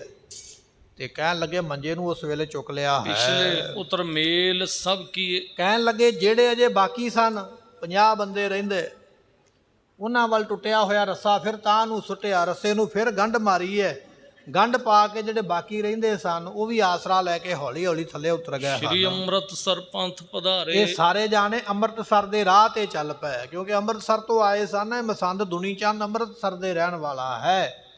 ਅਨੰਦਪੁਰ ਸਾਹਿਬ ਤੋਂ ਨਿਕਲ ਕੇ ਅੰਮ੍ਰਿਤਸਰ ਨੂੰ ਹੋ ਤੁਰੇ ਹਨ। मिले मझैल जात डर धारे ਕਹਿਣ ਲੱਗੇ ਮਨ ਦੇ ਵਿੱਚ ਬੜਾ ਡਰ ਹੈ। ਹੌਲੀ ਹੌਲੀ ਗੱਲਾਂ ਕਰਦੇ ਛੁਪ ਛੁਪ ਕੇ ਅਨੰਦਪੁਰ ਸਾਹਿਬ ਤੋਂ ਤੁਰੇ ਜਾਂਦੇ ਹਨ। भूत पीर बहुत चलत उठाए ਗੁਰਮੁਖੋ ਜਦੋਂ ਇਸ ਮਸੰਦ ਨੂੰ ਮੰਜੇ ਤੇ ਪਾਇਆ, ਉਹਨੂੰ ਮੰਜਾ ਹਿੱਲਦਾ ਨਾ ਜਦੋਂ ਬੰਦੇ ਤੁਰਦੇ, ਤੇ ਲੱਤ ਟੁੱਟੀ ਹੈ। ਰਾਤ ਨੂੰ ਕੋਈ ਵੈਦ ਹਕੀਮ ਵੀ ਨਹੀਂ ਹੈ। ਜਿਵੇਂ ਜਿਵੇਂ ਲੱਤ ਠਰਦੀ ਪਈ ਹੈ ਜਾਂ ਜਿਵੇਂ ਜਿਵੇਂ ਲੱਤ ਹਿੱਲਦੀ ਹੈ, ਉਵੇਂ ਉਵੇਂ ਲੱਤ ਪੀੜ ਹੁੰਦੀ ਹੈ। ਮੰਜੇ ਤੇ ਪਿਆ ਹਾਏ ਹਾਏ ਕਰਦਾ ਜਾਂਦਾ ਹੈ। हाय हाय बोलत दुख पाए ਨਾਲੇ ਹਾਏ ਹਾਏ ਕਰਦਾ, ਨਾਲੇ ਰੋਂਦਾ, ਨਾਲੇ ਦੁਖੀ ਹੋ ਰਿਹਾ। ਇਸ ਤਰ੍ਹਾਂ ਇਸ ਮਸੰਦ ਨੂੰ ਇਹਦੇ ਚੇਲੇ ਜਿਹੜੇ ਨੇ ਮੰਜੇ ਤੇ ਚੁੱਕ ਕੇ ਲਈ ਜਾਂਦੇ ਹਨ। दोहरा भई भोर प्रभ जाग कै सोच स्नान शरीर ਇੰਨੇ ਚਿਰ ਨੂੰ ਗੁਰਮੁਖੋ ਅੰਮ੍ਰਿਤ ਵੇਲਾ ਹੋ ਗਿਆ। ਧੰਨ ਗੁਰੂ ਗੋਬਿੰਦ ਸਿੰਘ ਮਹਾਰਾਜ ਜੀ ਉੱਠੇ ਅੰਮ੍ਰਿਤ ਵੇਲੇ, ਸੋਚ ਕਿਰਿਆ ਕਰਕੇ ਮਹਾਰਾਜ ਨੇ ਇਸ਼ਨਾਨ ਪਾਨ ਕੀਤਾ ਹੈ। वस्त्र शस्त्र को पहर कर बैठे गुनी गहीर ਸਤਿਗੁਰੂ ਪਾਤਸ਼ਾਹ ਮਹਾਰਾਜ ਜੀ ਸ਼ਸਤਰ ਬਸਤਰ ਸਜਾ ਕੇ ਗੁਣਾਂ ਦੇ ਖਜ਼ਾਨੇ ਮਹਾਰਾਜ ਆ ਕੇ ਬੈਠੇ ਹਨ। चौपई मंगल प्रात काल के भये ਇਧਰੋਂ ਗੁਰੂ ਕੇ ਸਿੱਖ ਅੰਮ੍ਰਿਤ ਵੇਲੇ ਦੇ ਮੰਗਲ ਪੜ੍ਹਦੇ ਪਏ। ਅੰਮ੍ਰਿਤ ਵੇਲੇ ਜਿਹੜੇ ਮੰਗਲ ਕਰੀਦੇ, ਉਹ ਮੰਗਲ ਗੁਰਬਾਣੀ ਦੇ ਸ਼ਬਦ ਗੁਰੂ ਕੇ ਸਿੱਖ ਉੱਚੀ ਉੱਚੀ ਪੜ੍ਹਦੇ ਪਏ। ਇਸ ਤਰ੍ਹਾਂ ਸ਼ਬਦ ਪੜ੍ਹੇ ਜਾ ਰਹੇ ਹਨ। शंख शब्द धुन बाजन किए ਕੋਈ ਸ਼ੰਖ ਵਜਾਉਂਦਾ ਪਿਆ, ਕੋਈ ਇਸੇ ਤਰ੍ਹਾਂ ਬਾਜਾ ਵਜਾਉਂਦਾ ਹੈ, ਕੋਈ ਤਬਲਾ ਮਰਦੰਗ ਵਜਾਉਂਦਾ ਪਿਆ ਹੈ। ਅੰਮ੍ਰਿਤ ਵੇਲੇ ਐਸੇ ਸਾਜ਼ ਵਜਾਏ ਜਾ ਰਹੇ ਹਨ। आसावार भोग ਬਹੁ ਪਾਏ ਇੰਨੇ ਚਿਰ ਨੂੰ ਆਸਾ ਦੀ ਵਾਰ ਦਾ ਭੋਗ ਪੈ ਗਿਆ। ਕਹਿਣ ਤੋਂ ਭਾਵ ਵੀ ਚਿੱਟਾ ਦਿਨ ਚੜ ਗਿਆ। ਰਾਗੀ ਸਿੰਘਾਂ ਨੇ ਆਸਾ ਦੀ ਵਾਰ ਦਾ ਭੋਗ ਪਾ ਦਿੱਤਾ ਹੈ। ਸਭ ਸਿੰਘਨ ਸੁਨ ਸੀਸ ਨਿਵਾਏ ਜਦੋਂ ਆਸਾ ਦੀ ਵਾਰ ਦਾ ਭੋਗ ਪਿਆ, ਅਰਦਾਸ ਬੇਨਤੀ ਹੋਈ ਹੈ। ਸਾਰੇ ਖਾਲਸੇ ਪੰਥ ਨੇ ਧੰਨ ਗੁਰੂ ਗੋਬਿੰਦ ਸਿੰਘ ਮਹਾਰਾਜ ਜੀਆਂ ਦੇ ਅੱਗੇ ਸੀਸ ਝੁਕਾ ਕੇ ਨਮਸਕਾਰ ਕੀਤੀ ਹੈ। ਬਾਜ ਉਠਿਓ ਰਣਜੀਤ ਨਗਾਰਾ, ਇੰਨੇ ਚਿਰ ਨੂੰ ਰਣਜੀਤ ਨਗਾਰਾ ਜਿਹੜਾ ਮਹਾਰਾਜ ਦਾ ਜੰਗ ਕਰਨ ਵਾਸਤੇ, ਜੰਗ ਦਾ ਐਲਾਨ ਕਰਨ ਵਾਸਤੇ ਮਹਾਰਾਜ ਦਾ ਨਗਾਰਾ ਵੱਜਿਆ ਹੈ। ਪ੍ਰਭ ਕੀ ਜੀਤ ਜਨਾਵਨ ਵਾਰਾ, ਕਿਉਂਕਿ ਗੁਰਮੁਖੋ ਇਹ ਨਗਾਰਾ ਇਹ ਗੱਲ ਕਹਿ ਰਿਹਾ ਵੀ ਧੰਨ ਗੁਰੂ ਗੋਬਿੰਦ ਸਿੰਘ ਮਹਾਰਾਜ ਦੀ ਜਿੱਤ ਹੋਣੀ ਹੈ। ਇਹ ਨਗਾਰੇ ਵਿੱਚੋਂ ਜਿਹੜੀ ਆਵਾਜ਼ ਆ ਰਹੀ ਹੈ ਨਾ, ਆਵਾਜ਼ ਇਹ ਗੱਲ ਕਹਿ ਰਹੀ ਹੈ ਗੁਰੂ ਗੋਬਿੰਦ ਸਿੰਘ ਮਹਾਰਾਜ ਦੀ ਜਿੱਤ ਹੈ। ਇਤ ਉਤ ਤੇ ਚੱਲ ਕਰ ਗਨ ਸਿੰਘ, ਇੰਨੇ ਚਿਰ ਨੂੰ ਮਹਾਰਾਜ ਦੇ ਸਿੰਘ ਵੀ ਕੋਲ ਆ ਗਏ ਹਨ। ਦਰਸੈ ਸਤਿਗੁਰੂ ਗੋਬਿੰਦ ਸਿੰਘ, ਤੇ ਸਤਿਗੁਰੂ ਗੋਬਿੰਦ ਸਿੰਘ ਮਹਾਰਾਜ ਦੇ ਦਰਸ਼ਨ ਕਰਦੇ ਹਨ। ਖੜਗ ਸਿਪਰ ਜਮ ਧਰ ਸਰ ਤਰਕਸ਼, ਉਸ ਵੇਲੇ ਮਹਾਰਾਜ ਦੇ ਜਿਹੜੇ ਸਿੰਘ ਹਨ, ਆਪਣੇ ਗਲ ਦੇ ਵਿੱਚ ਕਿਸੇ ਨੇ ਤਲਵਾਰ ਪਾਈ ਹੋਈ ਹੈ, ਕਿਸੇ ਨੇ ਢਾਲ, ਕਿਸੇ ਨੇ ਜਮਧਰ, ਕਿਸੇ ਨੇ ਤੀਰਾਂ ਦਾ ਭੱਥਾ। ਇਹ ਸ਼ਸਤਰਾਂ ਦੇ ਨਾਮ ਨੇ। ਮਹਾਰਾਜ ਦੀ ਖਾਲਸਾ ਫੌਜ ਸ਼ਸਤਰ ਸਜਾ ਕੇ ਮਹਾਰਾਜ ਦੇ ਕੋਲ ਪਹੁੰਚੀ ਹੈ। ਤੋਮਰ ਤੁਪਕ ਤਬਰ ਕਟ ਕਸ ਕਸ, ਮਹਾਰਾਜ ਦੇ ਕੋਲ ਕਿਸੇ ਨੇ ਬਰਸ਼ਾ, ਕੋਈ ਬੰਦੂਕ, ਕਿਸੇ ਨੇ ਕਮਰ ਕੱਸਾ ਲਾਇਆ ਹੋਇਆ, ਤਿਆਰ ਬਰ ਤਿਆਰ ਹੋ ਕੇ ਖਾਲਸਾ ਪੰਥ ਮਹਾਰਾਜ ਦੇ ਕੋਲ ਪਹੁੰਚਾ ਹੈ। ਕਿਉਂਕਿ ਖਾਲਸਾ ਮਹਾਰਾਜ ਦਾ ਸ਼ਸਤਰਧਾਰੀ ਹੈ ਨਾ, ਤੇ ਸ਼ਸਤਰਧਾਰੀ ਪੁੱਤਰ ਸ਼ਸਤਰਧਾਰੀ ਬਾਪ ਨੂੰ ਨਮਸਕਾਰ ਕਰਦਾ ਹੈ। ਮਹਾਰਾਜ ਦੇ ਸਮੇਂ ਵੀ, ਅੱਜ ਵੀ ਜਦੋਂ ਆਪਾਂ ਹੋਲਾ ਮਹੱਲਾ ਸਜਾਉਂਦੇ ਆ, ਨਿਹੰਗ ਸਿੰਘ ਫੌਜਾਂ ਸ਼ਸਤਰ ਲੈ ਕੇ ਮਹਾਰਾਜ ਦੇ ਦਰਬਾਰ ਵਿੱਚ ਹਾਜ਼ਰ ਹੁੰਦੀਆਂ। ਇਸੇ ਤਰ੍ਹਾਂ ਮਹਾਰਾਜ ਦੇ ਕੋਲ ਸੰਗਤਾਂ, ਸਿੱਖ ਸੂਰਮੇ ਸ਼ਸਤਰ, ਕਿਸੇ ਨੇ ਬੰਦੂਕ ਫੜੀ ਹੋਈ ਹੈ, ਕਿਸੇ ਨੇ ਬਰਸ਼ਾ ਫੜਿਆ, ਕੋਈ ਤਲਵਾਰ ਲੈ ਕੇ ਮਹਾਰਾਜ ਦੇ ਦਰਬਾਰ ਵਿੱਚ ਪਹੁੰਚਾ ਹੈ। ਬੈਠੇ ਆਨ ਨਿਕਟ ਸਮੁਦਾਈ, ਸਾਰੇ ਮਹਾਰਾਜ ਦੇ ਕੋਲ ਆ ਕੇ ਬੈਠੇ ਹਨ। ਸਮਸ਼ ਸੁਧਾਰਤ ਮੂਸ਼ ਉਠਾਈ, ਭਾਈ ਸੰਤੋਖ ਸਿੰਘ ਜੀ ਕਹਿਣ ਲੱਗੇ, ਸਾਰਿਆਂ ਨੇ ਆਪਣੇ ਦਾੜੇ ਬਿਲਕੁਲ ਸਿੱਧੇ ਕੀਤੇ ਹੋਏ, ਵਾਹੇ ਹੋਏ, ਤੇ ਮੁੱਛਾਂ ਨੂੰ ਵੱਟ ਦੇ ਦੇ ਕੇ ਮੁੱਛਾਂ ਕੁੰਡੀਆਂ ਕੀਤੀਆਂ ਹੋਈਆਂ, ਮੁੱਛਾਂ ਨੂੰ ਤਾ ਦਿੱਤੇ ਹੋਏ। ਜੰਗ ਦਾ ਕੋਈ ਖੌਫ ਨਹੀਂ ਹੈ, ਕੋਈ ਭੈ ਨਹੀਂ ਹੈ। ਮੁੱਛਾਂ ਚਾੜ ਕੇ ਆ ਕੇ ਬੈਠੇ ਹਨ। ਉਤ ਗਿਰ ਪਤਨ ਧੁੰਦ ਵੀ ਵਾਏ, ਇਧਰੋਂ ਕਹਿਣ ਲੱਗੇ ਪਹਾੜੀ ਰਾਜਿਆਂ ਨੇ ਵੀ ਆਪਣੇ ਵਾਜੇ ਵਜਾ ਦਿੱਤੇ ਹਨ। ਢੋਲ ਸਮੂਹ ਡੰਕ ਧਮਕਾਏ, ਕਈ ਤਰ੍ਹਾਂ ਦੇ ਡੰਫ, ਡਫੀਰੀਆਂ, ਇਸੇ ਤਰ੍ਹਾਂ ਢੋਲ, ਇਹ ਸਾਜ਼ ਜਿਹੜੇ ਉਸ ਵੇਲੇ ਵੱਜੇ ਹਨ। ਰਣ ਸਿੰਘੇ ਤੁਰਰੀ ਵਜਵਾਏ, ਨਰਸਿੰਘਾ ਵੱਜਿਆ। ਨਰਸਿੰਘਾ ਇੱਕ ਵਾਜੇ ਦਾ ਨਾਮ ਹੈ। ਜਦੋਂ ਆਪਾਂ ਅੰਮ੍ਰਿਤ ਵੇਲੇ ਧੰਨ ਗੁਰੂ ਗ੍ਰੰਥ ਸਾਹਿਬ ਮਹਾਰਾਜ ਦਾ ਸਰੂਪ ਜਾਂਦਾ ਨਾ ਕੋਠਾ ਸਾਹਿਬ ਤੋਂ ਸ੍ਰੀ ਹਰਿਮੰਦਰ ਸਾਹਿਬ ਵਿਖੇ ਪ੍ਰਕਾਸ਼ ਹੋਣ ਵਾਸਤੇ, ਉਦੋਂ ਨਾਲ ਇੱਕ ਸਾਜ਼ ਵਜਾਇਆ ਜਾਂਦਾ ਹੈ, ਉਸ ਨੂੰ ਨਰਸਿੰਘਾ ਕਹਿੰਦੇ। ਬੜੀ ਉੱਚੀ ਆਵਾਜ਼ ਦੇ ਵਿੱਚ ਵੱਜਦਾ। ਇਸ ਤਰ੍ਹਾਂ ਦੇ ਨਰਸਿੰਘੇ ਧੰਨ ਗੁਰੂ ਗੋਬਿੰਦ ਸਿੰਘ ਮਹਾਰਾਜ ਦੇ ਸਿੱਖ ਜਿਹੜੇ ਵਜਾਉਂਦੇ ਪਏ ਹੈ ਹਨ। ਨਫੀਰੀ ਜੇ ਸਮੁਦਾਏ, ਨਫੀਰੀਆਂ, ਇਸੇ ਤਰ੍ਹਾਂ ਹੋਰ ਜਿਹੜੇ ਸਾਜ਼ ਨੇ, ਗੁਰਮੁਖੋ ਇਹ ਸਾਜ਼ਾਂ ਦੇ ਨਾਮ ਨੇ। ਸਾਰੇ ਸਾਜ਼ ਵਜਾਏ ਜਾ ਰਹੇ ਹਨ। ਮਹਾਕੁਲਾਹਲ ਦਲ ਮੈਂ ਮਹਾਰਾਜ ਦੀ ਫੌਜ ਦੇ ਵਿੱਚ ਬੜਾ ਸ਼ੋਰ ਸ਼ਰਾਬਾ ਹੋ ਰਿਹਾ ਹੈ। ਉਤਸ਼ਾਹਤ ਚਾਹਤ ਗਜ ਢੋਵਾਂ, ਇਹ ਰਾਜਿਆਂ ਦੇ ਵਿੱਚ ਵੀ ਬੜਾ ਰੌਲਾ ਪੈ ਰਿਹਾ। ਰਾਜਿਆਂ ਵਿੱਚ ਵੀ ਬੜੀ ਖੁਸ਼ੀ ਹੈ ਵੀ ਅੱਜ ਆਪਾਂ ਹਾਥੀ ਲੈ ਕੇ ਜਾਣਾ, ਹਾਥੀ ਨੇ ਕਿਲੇ ਨੂੰ ਟੱਕਰ ਮਾਰਨੀ ਹੈ, ਕਿਲਾ ਟੁੱਟ ਜਾਣਾ, ਆਪਾਂ ਅਨੰਦਪੁਰ ਸਾਹਿਬ ਜਿੱਤ ਲੈਣਾ ਹੈ। ਰਾਜੇ ਵੀ ਬੜੇ ਖੁਸ਼ ਹਨ।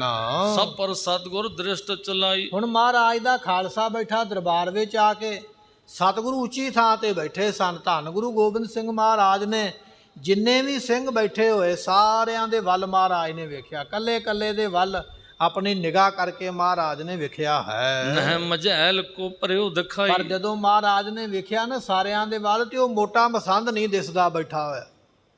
ਕਿਉਂਕਿ ਕੱਲ ਮਹਾਰਾਜ ਨੇ ਆਖਿਆ ਸੀ ਵੀ ਤੈਨੂੰ ਹਾਥੀ ਨਾਲ ਲੜਾਵਾਂਗੇ ਔਰ ਤੂੰ ਜਿੱਤ ਪ੍ਰਾਪਤ ਕਰੇਗਾ। ਮਹਾਰਾਜ ਨੇ ਵੇਖਿਆ ਵੀ ਬਾਕੀ ਫੌਜ ਤੇ ਬੈਠ ਗਈ ਆ ਕੇ, ਉਹ ਜਿਹੜਾ ਮੋਟਾ ਤਾਜ਼ਾ ਮਸੰਦ ਜਿਹੜਾ ਦੂਰੋਂ ਦਿਖਾਈ ਦੇਣ ਵਾਲਾ, ਅੱਜ ਵੇਖਿਆ ਵੀ ਲੱਭਦਾ ਨਹੀਂ ਪਿਆ।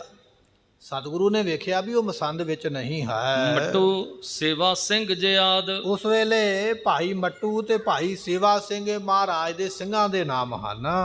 ਨਹਿ ਆਇਓ ਕਿਆ ਭਇਓ ਵਿਖਾਦ, ਸਤਿਗੁਰੂ ਪਾਤਸ਼ਾਹ ਮਹਾਰਾਜ ਸਾਹਿਬ ਜੀ ਪੁੱਛਣ ਲੱਗੇ, ਕਹਿਣ ਲੱਗੇ ਭਾਈ ਉਹ ਮੋਟਾ ਮਸੰਦ ਨਹੀਂ ਆਇਆ, ਦੁਨੀ ਚੰਦ ਦਿਖਾਈ ਨਹੀਂ ਦਿੰਦਾ, ਕੀ ਹੋਇਆ? ਕੋਈ ਝਗੜਾ ਹੋ ਗਿਆ, ਕੋਈ ਗੜਬੜ ਹੋ ਗਈ ਹੈ, ਕੀ ਹੋਇਆ ਦੱਸਣਾ ਕਰੋ। ਇਤਨੇ ਕਹਿਤ ਸਿੰਘ ਦੋਏ ਆਏ, ਕਹਿਣ ਲੱਗੇ ਅਜੇ ਮਹਾਰਾਜ ਪੁੱਛਦੇ ਹੀ ਪਏ ਵੀ ਉਹ ਮੋਟਾ ਮਸੰਦ ਦੁਨੀ ਚੰਦ ਨਹੀਂ ਦਿਸਦਾ।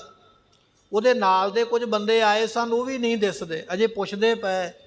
ਇੰਨੇ ਚਿਰ ਨੂੰ ਬਾਹਰੋਂ ਦੌੜ ਕੇ ਦੋ ਸਿੱਖ ਆਏ, ਛੇਤੀ ਦੇ ਨਾਲ ਮਹਾਰਾਜ ਦੇ ਕੋਲ ਪਹੁੰਚੇ ਹਨ। ਨਮੋ ਕਰਤ ਹੀ ਬਾਕ ਸੁਨਾਏ, ਇਹਨਾਂ ਨੇ ਸਤਿਗੁਰੂ ਜੀ ਨੂੰ ਮੱਥਾ ਟੇਕਿਆ। ਮਹਾਰਾਜ ਕਹਿਣ ਲੱਗੇ, ਹਾਂ ਭਾਈ ਸਿੰਘੋ ਕੀ ਖਬਰ ਹੈ? ਜਦੋਂ ਪੁੱਛਿਆ ਧੰਨ ਗੁਰੂ ਗੋਬਿੰਦ ਸਿੰਘ ਮਹਾਰਾਜ ਦੀਆਂ ਨੇ, ਉਸੇ ਵੇਲੇ ਫਿਰ ਇਹਨਾਂ ਨੇ ਮਹਾਰਾਜ ਨੂੰ ਦੱਸਿਆ ਹੈ। ਮਹਾਰਾਜ ਸੰਗ ਲਏ ਮਝੈਲ। ਮਹਾਰਾਜ ਤੁਸੀਂ ਦੁਨੀ ਚੰਦ ਲੱਭਦੇ ਪਏ ਹੋ? ਸਤਿਗੁਰੂ ਕਹਿੰਦੇ ਹਾਂ। ਤੇ ਇਹ ਸਿੰਘ ਕਹਿਣ ਲੱਗੇ ਮਹਾਰਾਜ ਉਹ ਜਿਹੜਾ ਦੁਨੀ ਚੰਦ ਹੈ, ਦੁਨੀ ਚੰਦ ਭਾਜਿਓ ਨਿਸ ਗੈਲ। ਉਹ ਆਪ ਵੀ ਭੱਜ ਗਿਆ ਰਾਤ ਨੂੰ, ਰਾਤੀ ਭੱਜਾ ਮਹਾਰਾਜ, ਖਬਰ ਹੁਣੇ ਮਿਲੀ ਹੈ, ਰਾਤੀ ਦੁਨੀ ਚੰਦ ਭੱਜ ਗਿਆ ਛੱਡ ਕੇ ਅਨੰਦਪੁਰ ਸਾਹਿਬ ਨੂੰ। ਮਹਾਰਾਜ ਮਸੰਦ ਕੱਲਾ ਨਹੀਂ ਭੱਜਿਆ, ਜਿੰਨੇ ਬੰਦੇ ਨਾਲ ਲਿਆਇਆ ਸੀ ਉਹ ਵੀ ਲੈ ਕੇ ਭੱਜ ਗਿਆ ਹੈ। ਮਸੰਦ ਨਹੀਂ ਰਿਹਾ ਦੁਨੀ ਚੰਦ। ਤੁਸੀਂ ਕੱਲ ਆਖਿਆ ਸੀ ਵੀ ਇਹ ਮਸੰਦ ਦੁਨੀ ਚੰਦ ਤੂੰ ਹਾਥੀ ਨੂੰ ਜਿੱਤਣਾ ਹੈ। ਮਸੰਦ ਦਾ ਹੌਸਲਾ ਨਹੀਂ ਪਿਆ ਮਹਾਰਾਜ, ਉਹ ਰਾਤੀ ਦੌੜ ਗਿਆ, ਕੱਲਾ ਆਪ ਨਹੀਂ ਦੌੜਿਆ, ਉਹ ਆਪਣੇ ਨਾਲ ਆਪਣੇ ਬੰਦੇ ਵੀ ਲੈ ਕੇ ਭੱਜਾ ਹੈ। ਚਾਹੋ ਆਪਨੇ ਰਣ ਕੋ ਪ੍ਰੇਰਨ। ਸਤਿਗੁਰੂ ਪਾਤਸ਼ਾਹ ਜੀ ਆਪ ਜੀ ਨੇ ਤੇ ਪ੍ਰੇਰਿਆ ਸੀ ਜੰਗ ਕਰਨ ਵਾਸਤੇ ਵੀ ਦੁਨੀ ਚੰਦ ਮਸੰਦ ਜੰਗ ਕਰੇਗਾ। ਮਸਤ ਮਤੰਗ ਸੰਗ ਤਹ ਭੇਰਨ। ਸਤਿਗੁਰੂ ਜੀ ਆਪ ਜੀ ਹਾਥੀ ਦੇ ਨਾਲ ਉਸ ਨੂੰ ਲੜਾਉਣਾ ਚਾਹੁੰਦੇ ਸੀ ਵੀ ਇਹ ਸਾਡਾ ਹਾਥੀ ਹੈ, ਗੁਰੂ ਘਰ ਦਾ ਹਾਥੀ ਹੈ, ਇਹ ਪਹਾੜੀਆਂ ਦੇ ਹਾਥੀ ਨਾਲ ਲੜੇਗਾ। ਸਤਿਗੁਰੂ ਤੁਸੀਂ ਉਸ ਨੂੰ ਹਾਥੀ ਨਾਲ ਲੜਾਉਣਾ ਚਾਹੁੰਦੇ ਹੋ। ਇਸ ਤੇ ਤਰਾਸ ਧਾਰ ਭਜ ਗਏ। ਮਹਾਰਾਜ ਉਹ ਤੇ ਡਰ ਕੇ ਹੀ ਭੱਜ ਗਿਆ। ਉਹਨੂੰ ਪਹਾੜੀਆਂ ਦਾ ਹਾਥੀ ਤਾਕਤਵਰ ਲੱਗਾ ਹੈ। ਸਤਿਗੁਰੂ ਗੋਬਿੰਦ ਸਿੰਘ ਮਹਾਰਾਜ ਜੀ ਉਹਨੂੰ ਤੁਹਾਡੇ ਬਚਨਾਂ ਵਿੱਚ ਤਾਕਤ ਨਹੀਂ ਲੱਗੀ ਹੈ, ਤੁਹਾਡੇ ਬਚਨ ਉਸ ਨੂੰ ਐਵੇਂ ਹੀ ਲੱਗੇ, ਖਾਲੀ ਲੱਗੇ, ਤੁਹਾਡੇ ਬਚਨਾਂ ਨੂੰ ਬਲੀ ਨਹੀਂ ਮੰਨਿਆ, ਉਹ ਪਹਾੜੀਆਂ ਦੇ ਹਾਥੀ ਨੂੰ ਬਲੀ ਮੰਨ ਕੇ ਡਰਿਆ ਹੈ। ਤੇ ਸਤਿਗੁਰੂ ਤੁਹਾਡੇ ਬਚਨਾਂ ਤੇ ਭਰੋਸਾ ਨਹੀਂ ਆਇਆ, ਉਹ ਦੁਨੀ ਚੰਦ ਭੱਜ ਗਿਆ ਹੈ। ਅਪਰਨ ਕਾਰਨ ਕੁਛ ਲਖ ਪਇਓ। ਸਤਿਗੁਰੂ ਪਾਤਸ਼ਾਹ ਇਹਦੇ ਤੋਂ ਬਿਨਾ ਹੋਰ ਤੇ ਕਾਰਨ ਹੀ ਕੋਈ ਨਹੀਂ। ਇੰਨਿਆਂ ਸਾਲਾਂ ਤੋਂ, ਇੰਨਿਆਂ ਮਹੀਨਿਆਂ ਤੋਂ ਗੁਰੂ ਘਰ ਵਿੱਚ ਰਹਿ ਰਿਹਾ, ਸਾਰੇ ਸੁੱਖ ਆਪ ਜੀ ਨੇ ਦਿੱਤੇ ਹੋਏ, ਹੋਰ ਤੇ ਕੋਈ ਕਾਰਨ ਹੈ ਹੀ ਨਹੀਂ। ਕੇਵਲ ਇੱਕੋ ਹੀ ਕਾਰਨ ਹੈ ਵੀ ਹਾਥੀ ਤੋਂ ਡਰ ਕੇ ਭੱਜਿਆ ਹੈ। ਮਰਬੇ ਕੋ ਡਰ ਧਰ ਉਰ ਭਾਗਾ। ਸਤਿਗੁਰੂ ਪਾਤਸ਼ਾਹ ਜੀ ਉਹ ਡਰ ਗਿਆ ਮੌਤ ਤੋਂ। ਇੱਕ ਸਿੱਖ ਹੋਰ ਬੋਲਿਆ, ਮਹਾਰਾਜ ਦੇ ਕੋਲ ਬੈਠਾ, ਕਹਿਣ ਲੱਗਾ ਸਤਿਗੁਰੂ ਇਹ ਜਿਹੜਾ ਮਸੰਦ ਦੁਨੀ ਚੰਦ ਹੈ ਇਹ ਮੌਤ ਤੋਂ ਡਰ ਕੇ ਭੱਜਿਆ ਹੈ, ਹਾਥੀ ਨਾਲ ਲੜਾਂਗਾ ਤੇ ਮਰ ਜਾਵਾਂਗਾ। ਇਸ ਗੱਲ ਤੋਂ ਡਰਦਾ ਹੋਇਆ ਦੌੜਿਆ ਹੈ। ਮੰਦ ਮਸੰਦ ਮਹਿਦ ਦੁਰਭਾਗਾ। ਇਹ ਮੰਦੀ ਮਤ ਵਾਲਾ ਮਸੰਦ ਹੈ, ਇਹਦੇ ਖੋਟੇ ਭਾਗ ਸਨ। ਜੇ ਮੌਤ ਵੀ ਆ ਜਾਂਦੀ ਗੁਰੂ ਗੋਬਿੰਦ ਸਿੰਘ ਮਹਾਰਾਜ ਦੀ ਸੇਵਾ ਕਰਦਿਆਂ ਤੇ ਉਹ ਮੌਤ ਵੀ ਪ੍ਰਵਾਨ ਹੈ। ਸ਼ਹੀਦ ਕੀ ਜੋ ਮੌਤ ਹੈ ਉਹ ਕੌਮ ਕੀ ਹਯਾਤ ਹੈ, ਹਯਾਤ ਤੇ ਉਹ ਹਯਾਤ ਉਹ ਮੌਤ ਵੀ ਹਯਾਤ ਹੈ। ਜਿਹੜੀ ਕੌਮ ਵਾਸਤੇ ਕੁਰਬਾਨੀ ਕਰਦਿਆਂ ਗੁਰੂ ਦੀ ਸੇਵਾ ਵਿੱਚ ਲੱਗਿਆ ਮੌਤ ਆਵੇ, ਉਹ ਤੇ ਮੌਤ ਵੀ ਅੰਮ੍ਰਿਤ ਹੋ ਜਾਇਆ ਕਰਦੀ ਹੈ। ਪਰ ਇਹ ਮੰਦੀ ਮਤ ਵਾਲਾ ਮਸੰਦ, ਇਹਦੀ ਮਤ ਮਾਰੀ ਗਈ, ਮਾੜਾ ਭਾਗ ਕਰਮ ਕੋਈ ਅੱਗੇ ਆ ਗਿਆ, ਮਹਾਰਾਜ ਇਹ ਮੌਤ ਤੋਂ ਡਰਦਾ ਭੱਜ ਗਿਆ ਹੈ। ਇੱਕ ਸਿੱਖ ਨੇ ਆ ਕੇ ਮਹਾਰਾਜ ਜੀ ਨੂੰ ਇਸ ਤਰ੍ਹਾਂ ਦੱਸਿਆ ਹੈ। ਸੁਨ ਸਤਿਗੁਰ ਤਬ ਬਾਕ ਉਚਾਰੇ। ਸਤਿਗੁਰੂ ਗੋਬਿੰਦ ਸਿੰਘ ਮਹਾਰਾਜ ਨੇ ਸੁਣੇ ਨਾ ਬਚਨ, ਜਦੋਂ ਸਿੱਖ ਨੇ ਇਹ ਗੱਲ ਕਹੀ ਹੈ ਵੀ ਮਹਾਰਾਜ ਉਹ ਡਰਦਾ ਭੱਜ ਗਿਆ ਹੈ, ਡਰਦਾ ਭੱਜ ਗਿਆ, ਇਹ ਬਚਨ ਮਹਾਰਾਜ ਨੇ ਸੁਣੇ, ਸੰਗਤ ਨੇ ਵੀ ਸੁਣੇ ਹਨ।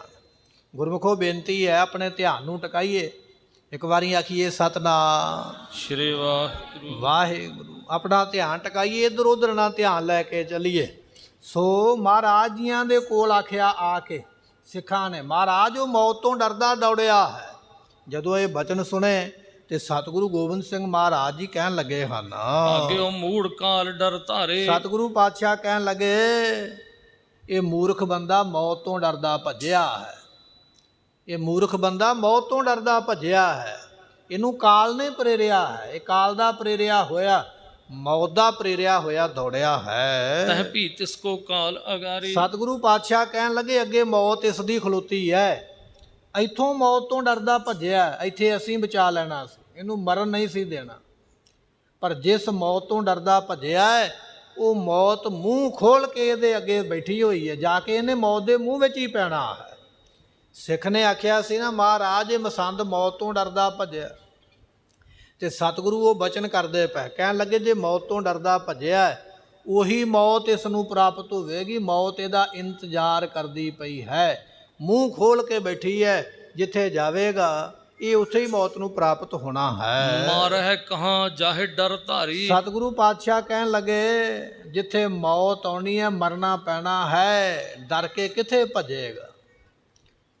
महाराज ने बचन लिखिया, जल कहाँ थल कहाँ गगन के गौण कहाँ, काल के बनाए सभे काल ही चबाहेंगे। ਦਸਵੇਂ ਪਾਤਸ਼ਾਹ ਦਾ ਬਚਨ ਹੈ। ਇੱਕ ਵਾਰ ਮਹਾਰਾਜ ਸਾਹਿਬ ਜੀ ਅਨੰਦਪੁਰ ਸਾਹਿਬ ਤੋਂ ਬਾਹਰ ਨਿਕਲੇ ਸੈਰ ਕਰਨ ਵਾਸਤੇ। ਸਤਲੁਜ ਦਰਿਆ ਦੇ ਕੰਢੇ ਤੇ ਤੁਰੇ ਜਾਂਦੇ, ਕੀ ਵੇਖਦੇ ਪਏ ਕਿ 12 ਸਿੰਘਾ ਨਿਕਲਿਆ ਜੰਗਲ ਵਿੱਚੋਂ ਪਾਣੀ ਪੀਣ ਵਾਸਤੇ ਦਰਿਆ ਦਾ ਅੱਗੇ ਵਧਿਆ। ਜਦੋਂ ਇਹ 12 ਸਿੰਘਾ ਪਾਣੀ ਪੀਣ ਲੱਗਾ ਨਾ, ਇਹਦੀਆਂ ਅੱਖਾਂ ਚਮਕੀਆਂ ਤੇ ਪਾਣੀ ਦੇ ਵਿੱਚ ਮੱਛੀ ਨੇ ਸੋਚਿਆ ਵੀ ਕੋਈ ਖਾਣ ਵਾਲੀ ਚੀਜ਼ ਹੈ ਜਿਹੜੀ ਬਾਹਰ ਚਮਕਦੀ ਪਈ ਹੈ। ਜ਼ੋਰ ਲਾ ਕੇ ਪਾਣੀ ਦੇ ਵਿੱਚੋਂ ਛਾਲ ਮਾਰੀ ਹੈ। 12 ਸਿੰਘੇ ਦੇ ਸਿੰਘ ਬੜੇ ਤਿੱਖੇ ਨੇ ਔਰ ਬੜੇ ਜ਼ਿਆਦੇ ਨੇ। ਆਈ ਤੇ ਭੋਜਨ ਲੈਣ ਵਾਸਤੇ 12 ਸਿੰਘੇ ਦੇ ਸਿੰਘ ਵਿੱਚ ਫਸ ਗਏ। ਮੱਛੀ ਦੀ ਮੌਤ ਹੋ ਗਈ। ਮਹਾਰਾਜ ਵੇਖਦੇ ਪਏ ਇਹ ਆਈ ਤੇ ਆਪ ਭੋਜਨ ਲੈਣ ਵਾਸਤੇ ਤੇ ਆਪ ਭੋਜਨ ਬਣ ਗਈ ਹੈ। ਅਜੇ ਉਹ ਮੱਛੀ ਫਸੀ ਹੈ ਸਿੰਘਾਂ ਦੇ ਵਿੱਚ। ਇੰਨੇ ਚਿਰ ਨੂੰ ਕਹਿਣ ਲੱਗੇ ਆਕਾਸ਼ ਦੇ ਵਿੱਚ ਇੱਕ ਇੱਲ ਉੱਡਦੀ ਪਈ ਹੈ। ਇੱਲ ਨੇ ਵੇਖਿਆ ਵੀ ਉਹ ਥੱਲੇ ਮੱਛੀ ਹੈ, ਮੈਂ ਇਹਨੂੰ ਖਾ ਲਵਾਂ, ਮੇਰਾ ਭੋਜਨ ਹੈ। ਜਦੋਂ ਉਹ ਇੱਲ, ਉਹ ਪੰਛੀ ਥੱਲੇ ਉਤਰਿਆ ਨਾ ਝਪਟ ਮਾਰਨ ਵਾਸਤੇ, ਉਹਦੇ ਸਿੰਗਾਂ ਵਿੱਚੋਂ ਮੱਛੀ ਕੱਢਣ ਵਾਸਤੇ, ਸਿੰਘ ਬਹੁਤੇ ਤੇ ਤਿੱਖੇ ਨੇ। ਇੱਕ ਸਿੰਘ ਉਸ ਇੱਲ ਦੇ ਪੇਟ ਵਿੱਚ ਖੁੱਭ ਗਿਆ, ਦੂਜੇ ਸਿੰਘ ਵਿੱਚ ਫਸ ਗਏ। ਮਹਾਰਾਜ ਵੇਖਦੇ ਪਏ ਇਹ ਸਾਰਾ ਕੌਤਕ। ਇੰਨੇ ਚਿਰ ਨੂੰ ਸ਼ਿਕਾਰੀ ਆਇਆ, ਉਹਨੇ ਤੀਰ ਮਾਰਿਆ ਤੇ 12 ਸਿੰਘਾ ਮਾਰ ਦਿੱਤਾ। ਮਹਾਰਾਜ ਵੇਖ ਕੇ ਕਹਿਣ ਲੱਗੇ ਜਲ ਕਹਾਂ ਥਲ ਕਹਾਂ ਗਗਨ ਕੇ ਗੌਣ ਕਹਾਂ। ਕਿੱਥੇ ਜਲ ਵਿੱਚ ਰਹਿਣ ਵਾਲੀ ਮੱਛੀ, ਉਹਨੂੰ ਨਹੀਂ ਪਤਾ ਵੀ ਮੇਰੀ ਮੌਤ ਪਾਣੀ ਤੋਂ ਬਾਹਰ ਲਿਖੀ ਹੈ। ਜਲ ਕਹਾਂ ਥਲ ਕਹਾਂ, ਮਾਰੂ ਥਲ ਵਿੱਚ ਰਹਿਣ ਵਾਲਾ 12 ਸਿੰਘਾ ਵੀ ਨਹੀਂ ਜਾਣਦਾ ਵੀ ਮੇਰੀ ਮੌਤ ਦਰਿਆ ਦੇ ਕੰਢੇ ਲਿਖੀ ਹੈ। ਗਗਨ ਕੇ ਗੌਣ ਕਹਾਂ, ਆਕਾਸ਼ ਦੇ ਵਿੱਚ ਗਵਨ ਕਰਨ ਵਾਲੀ ਇੱਲ ਨੂੰ ਨਹੀਂ ਪਤਾ ਕਿ ਮੇਰੀ ਮੌਤ 12 ਸਿੰਘੇ ਦੇ ਸਿੰਘਾਂ ਵਿੱਚ ਲਿਖੀ ਹੈ। ਜਲ ਕਹਾਂ ਥਲ ਕਹਾਂ ਗਗਨ ਕੇ ਗੌਣ ਕਹਾਂ, ਕਾਲ ਕੇ ਬਨਾਹੇ ਸਭੇ ਕਾਲ ਹੀ ਚਬਾਹੇਂਗੇ। ਜਿਹਨੂੰ ਪੈਦਾ ਸਮੇਂ ਨੇ ਕੀਤਾ ਹੈ ਉਹਨੂੰ ਖਾ ਵੀ ਸਮੇਂ ਨਹੀਂ ਜਾਣਾ ਹੈ। ਇਹ ਸਮੇਂ ਦੀ ਬਾਤ ਹੈ। ਜਦੋਂ ਸਮਾਂ ਪੂਰਾ ਹੋ ਜਾਂਦਾ ਫਿਰ ਬਹਾਨਾ ਬਣੇਗਾ। ਇਹ ਦਸਵੇਂ ਪਾਤਸ਼ਾਹ ਮਹਾਰਾਜ ਜੀਆਂ ਦਾ ਬਚਨ ਮਹਾਰਾਜ ਨੇ ਐਸਾ ਕੌਤਕ ਵੇਖਿਆ ਤੇ ਮਹਾਰਾਜ ਨੇ ਉਹ ਸ਼ਲੋਕ ਰਚਿਆ। ਇੱਥੇ ਹੁਣ ਮਸੰਦ ਭੱਜਿਆ ਹੈ, ਮਸੰਦ ਨੂੰ ਤੇ ਨਹੀਂ ਪਤਾ। ਮੂਸਾ ਡਰਿਆ ਮੌਤ ਤੋਂ ਅੱਗੇ ਮੌਤ ਖੜੀ, ਭੱਜਿਆ ਤੇ ਹੈ ਵੀ ਮਰ ਜਾਵਾਂਗਾ, ਘਰੇ ਜਾਵਾਂਗਾ ਤੇ ਉਮਰਾਂ ਭੋਗਾਂਗਾ। ਗੁਰੂ ਗੋਬਿੰਦ ਸਿੰਘ ਮਹਾਰਾਜ ਕਹਿਣ ਲੱਗੇ ਨਹੀਂ, ਮਸੰਦ ਦੀ ਜ਼ਿੰਦਗੀ ਖਤਮ ਹੋ ਗਈ ਹੈ। ਮੌਤ ਇਹਦਾ ਮੂੰਹ ਅੱਡ ਕੇ ਅੱਗੇ ਬੈਠੀ ਹੈ, ਇਹਦਾ ਇੰਤਜ਼ਾਰ ਕਰਦੀ ਪਈ ਹੈ। ਜ਼ਿੰਦਗੀ ਇਹਦੀ ਖਤਮ ਹੋ ਗਈ ਹੈ। ਇੱਥੋਂ ਮੌਤ ਤੋਂ ਡਰਦਾ ਭੱਜਿਆ ਹੈ, ਪਰ ਮੌਤ ਇਹਦਾ ਟਿਕਾਣੇ ਤੇ ਇੰਤਜ਼ਾਰ ਕਰਦੀ ਹੈ। ਭਾਜ ਗਇਓ ਤਿਸ ਭਾਜ ਨ ਦੇਹੋ। ਮਹਾਰਾਜ ਕਹਿਣ ਲੱਗੇ ਜਿਹੜਾ ਭੱਜ ਗਿਆ ਉਹਨੂੰ ਭੱਜ ਲੈਣ ਦਿਓ। ਸਿੱਖਾਂ ਨੇ ਆਖਿਆ ਨਾ ਵੀ ਭੱਜ ਗਿਆ ਮਸੰਦ। ਮਹਾਰਾਜ ਕਹਿਣ ਲੱਗੇ ਜਿਹੜਾ ਭੱਜ ਗਿਆ ਉਹਨੂੰ ਭੱਜਣ ਦਿਓ। ਕਿੰਨਾ ਕੁ ਭੱਜੇਗਾ? ਬਚਨ ਗੁਰਬਾਣੀ ਦਾ ਭੀਤ ਉਪਰੇ ਕਿਤਕ ਦੌਰੀਆ ਅੰਤ ਔਰ ਕੋ ਆਹਾ। ਭੀਤ ਨਾਮ ਕੰਧ ਦਾ ਹੈ। ਜੇ ਕੋਈ ਬੰਦਾ ਚਾਹਵੇ ਨਾ ਵੀ ਕੰਧ ਤੇ ਚੜ੍ਹ ਕੇ ਦੌੜ ਲਾਵਾਂ ਤੇ ਬੜੀ ਦੂਰ ਚਲੇ ਜਾਵਾਂ, ਕੰਧ ਤੇ ਚੜ੍ਹ ਕੇ ਜਿੰਨੀ ਮਰਜ਼ੀ ਦੌੜ ਲਾ ਲਾ, ਕੰਧ ਦਾ ਅੰਤ ਆਉਣਾ, ਥੱਲੇ ਉਤਰਨਾ ਪੈਣਾ। ਇਸੇ ਤਰ੍ਹਾਂ ਹੀ ਜ਼ਿੰਦਗੀ ਹੈ, ਜਿੰਨੀ ਮਰਜ਼ੀ ਦੌੜ ਲਾ ਲਾ, ਭੱਜ ਲਾ, ਇੱਕ ਦਿਨ ਸਮਾਂ ਆਉਣਾ ਜਦੋਂ 4 ਮੋਢਿਆਂ ਤੇ ਵੀ ਜਾਣਾ ਹੈ। ਬਚਨ ਆ ਗਿਆ, ਮਹਾਰਾਜ ਮਸੰਦ ਭੱਜ ਗਿਆ। ਸਤਿਗੁਰੂ ਕਹਿਣ ਲੱਗੇ ਭੱਜ ਗਿਆ ਤੇ ਭੱਜਣ ਦਿਓ। ਵੇਖਦੇ ਆ ਕਿੰਨਾ ਕੁ ਭੱਜਦਾ ਹੈ। ਕਹਾਂ ਕਰੋ ਤਹ ਸੰਗ ਸਨੇਹੋ। ਸਤਿਗੁਰੂ ਪਾਤਸ਼ਾਹ ਕਹਿਣ ਲੱਗੇ ਉਹਦੇ ਨਾਲ ਫਿਰ ਕੀ ਸਨੇਹ ਕਰਨਾ ਹੈ। ਜਿਹੜਾ ਭੱਜ ਹੀ ਗਿਆ, ਦਗਾ ਹੀ ਦੇ ਗਿਆ, ਉਹ ਫਿਰ ਆਪਣਾ ਕੁਝ ਨਹੀਂ ਲੱਗਦਾ ਹੈ। ਆਪਾਂ ਉਹਦੇ ਕੁਝ ਨਹੀਂ ਲੱਗਦੇ ਹਾਂ। ਉਹਦੇ ਨਾਲ ਸਾਡਾ ਕੋਈ ਸਨੇਹ ਨਹੀਂ ਹੈ। ਜਾਣ ਦਿਓ ਜਿੱਥੇ ਉਹ ਜਾਂਦਾ ਹੈ। ਜੋ ਸਨਮੁਖ ਹੋਏ ਇਠਾਂ ਰਹਿਓ। ਕਹਿਣ ਲੱਗੇ ਜਿਹੜੇ ਸਨਮੁਖ ਹੋਏ ਉਹ ਇੱਥੇ ਰਹਿ ਪਏ ਤੇ ਜਿਹੜੇ ਬੇਮੁਖ ਹੋਏ ਉਹ ਭੱਜ ਗਏ। ਜਿਹੜੇ ਸਨਮੁਖ ਨੇ ਉਹ ਸਾਡੇ ਸਾਹਮਣੇ ਬੈਠੇ ਹੋਏ, ਜਿਹੜੇ ਬੇਮੁਖ ਹੋਏ ਉਹ ਦੌੜ ਗਏ ਹਨ। ਇਸ ਕੋ ਮੇਲ ਲਿਓ ਸੁਖ ਲਹਿਓ। ਸਤਿਗੁਰੂ ਪਾਤਸ਼ਾਹ ਕਹਿਣ ਲੱਗੇ ਜਿਹੜੇ ਸਨਮੁਖ ਰਹਿਣਗੇ ਉਹਨਾਂ ਨੂੰ ਅਸੀਂ ਆਪਣੇ ਵਿੱਚ ਮੇਲ ਲਵਾਂਗੇ, ਉਹਨਾਂ ਨੂੰ ਸੁਖ ਦੇਵਾਂਗੇ। ਜਿਹੜੇ ਸਾਡੇ ਤੋਂ ਦੂਰ ਹੋ ਗਏ ਉਹ ਸਾਡੇ ਤੋਂ ਵਿਛੜ ਗਏ। ਜਿਹੜੇ ਵਿਛੜ ਗਏ ਉਹ ਦੁੱਖਾਂ ਨੂੰ ਪ੍ਰਾਪਤ ਹੋਣਗੇ, ਜਨਮਾਂ ਦੇ ਦੁੱਖ ਪ੍ਰਾਪਤ ਹੋ ਜਾਣਗੇ। ਐਸਾ ਬਚਨ ਹੋਇਆ ਹੈ। ਸਭ ਮਝੈਲ ਰਣ ਕੇ ਡਰ ਭਾਗੇ। ਸਤਿਗੁਰੂ ਪਾਤਸ਼ਾਹ ਕਹਿਣ ਲੱਗੇ ਇਹ ਮਸੰਦ ਦੁਨੀ ਚੰਦ ਔਰ ਇਸ ਦੁਨੀ ਚੰਦ ਦੇ ਨਾਲ ਵਾਲੇ ਸਾਰੇ ਜੰਗ ਮੈਦਾਨ ਨੂੰ ਵੇਖ ਕੇ ਭੱਜੇ ਹਨ। ਇਸਕੋ ਫਲ ਲਾਗੇ ਤਨੇ ਆਗੇ। ਸਤਿਗੁਰੂ ਪਾਤਸ਼ਾਹ ਕਹਿਣ ਲੱਗੇ ਇੱਕ ਦਿਨ ਸਮਾਂ ਆਵੇਗਾ ਇਹਨਾਂ ਨੂੰ ਕੀਤੀ ਦਾ ਫਲ ਵੀ ਮਿਲੇਗਾ, ਕੱਲਾ ਮਸੰਦ ਨੂੰ ਨਹੀਂ ਮਿਲਣਾ ਹੈ।